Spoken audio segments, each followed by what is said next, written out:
The missed red flag. There are many red flags when it comes to narcissists, and you can do no better than read my book Red Flag to understand 50 of the most common. These red flags might range, for instance, for being over-complimentary. It might be, for instance, a sudden vicious appearance of a foul temper out of nowhere. Most likely a lesser narcissist, unable, even during the seduction period, to keep a lid on that fury in order to seduce you, giving you a very early glimpse of what is waiting for you if you do not get out at that early stage. The red flags might be the incessant smearing of the ex, claiming that she was abusive, a nutcase, a harpy, a harridan, a crazy person. It might be the fact that the individual admits that they've been married 4 times before and they are disparaging about each of the pre-existing spouses.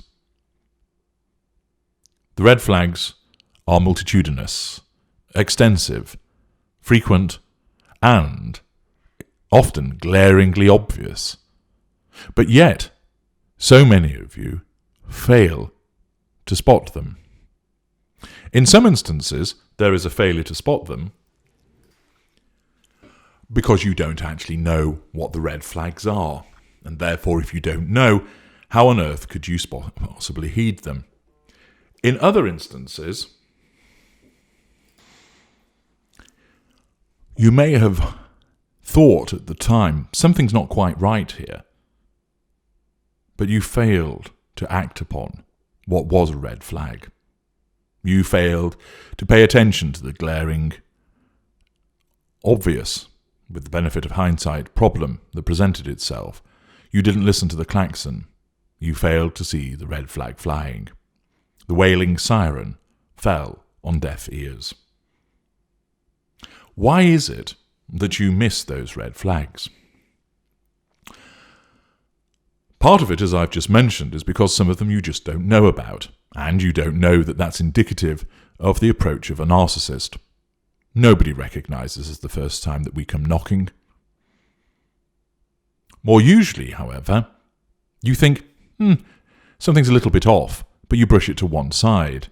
And that's a combination of either the narcissist allaying your fears if you happen to make mention of it to them. So, for instance, you might say to the narcissist, you've had quite a lot of romantic relationships. And the narcissist will probably say, yes, I just seem to be able to attract people, but unfortunately I attract the wrong kind of people until now. And therefore, some dismissiveness and then a bit of flattery causes you to think, oh, how sweet. And that red flag that was flying falls limp in the wind that has now disappeared.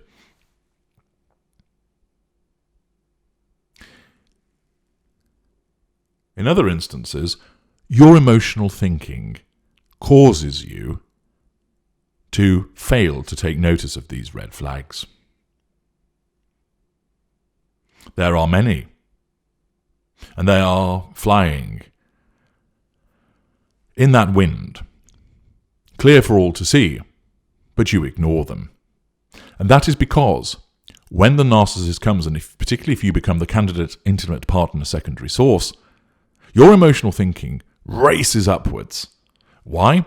Because you're entering so many arenas of interaction with the narcissist. You're spending lots of time with the narcissist because we want to monopolize your time, cut off other influences that might undermine our control of you, drink deep of the fuel that you're providing, attain those residual benefits nice and early, gain those character traits. You'll be communicating with us a lot. We'll be bombarding you with the text messages as part of the love bombing. There'll be the long telephone conversation through the night. You'll be doing things for us. We might be asking little favours of you. Or, because you have been treated very well, you decide that you want to get us a little gift. Or you decide that you want to arrange something nice for us to do with you. You'll be talking a lot about us with other people. I've met this really great guy. Oh, she's really fantastic. Let me tell you all about her. And, of course, we'll be occupying your thoughts. And as a consequence of your appearance in all of those 5 arenas, your emotional thinking is only going to go one place, sky high. And when that happens, it also generates feelings of ecstasy, love, delight, happiness. And therefore, because it all feels so good, so wonderful, so enjoyable, why on earth are you going to walk away from something that is making you feel happy? That is ridiculous, is it not? So, a victim that perhaps meets up with her friend and says, "Oh, I've been seeing this guy for 3 weeks.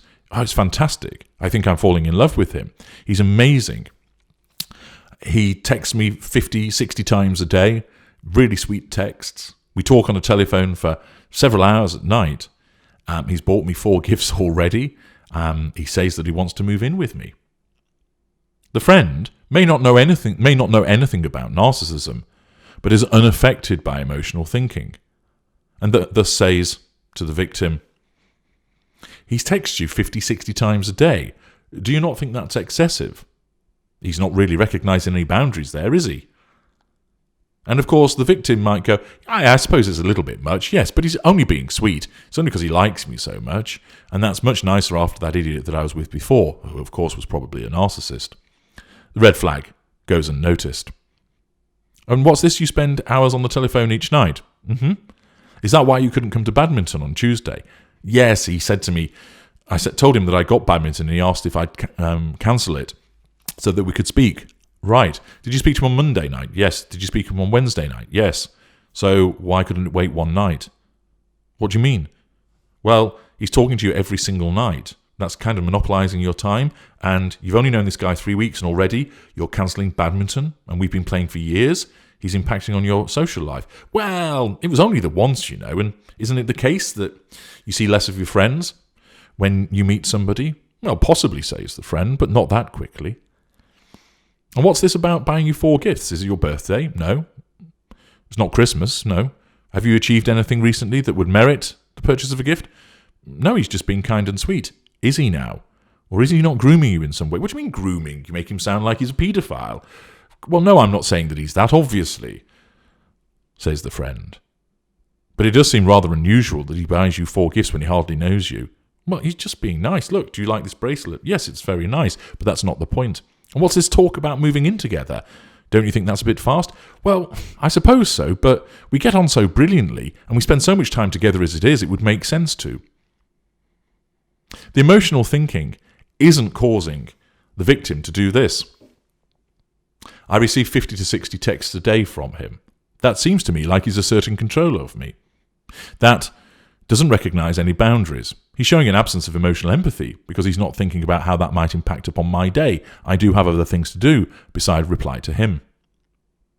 He's over-complimentary in them as well, which seems a bit strange. I need to remove myself from this. She isn't thinking, we speak for hours every night. Is he not trying to assert some kind of control over me? Is he showing a lack of emotional empathy by occupying my time in such a way? Is he behaving in a manner which results in monopolising my time, preventing me from doing things with existing friends that were well in place before he came along?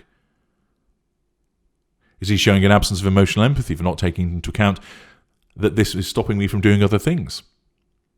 He's purchasing gifts for me. He doesn't even know me. That's a poor boundary recognition, and it seems like bribery rather than doing something that's nice. And he wants to move in. Why? He doesn't really know me. I know we spent quite a lot of time together so far, but it's very, very early. What's behind that? That seems again not to recognise boundaries. He seems to be rushing me along, almost as if he wants to control me. And of course, the victim is unlikely to think any of those things because A, they won't recognise that it is linked to narcissism, and B, their emotional thinking causes them not to go down that route.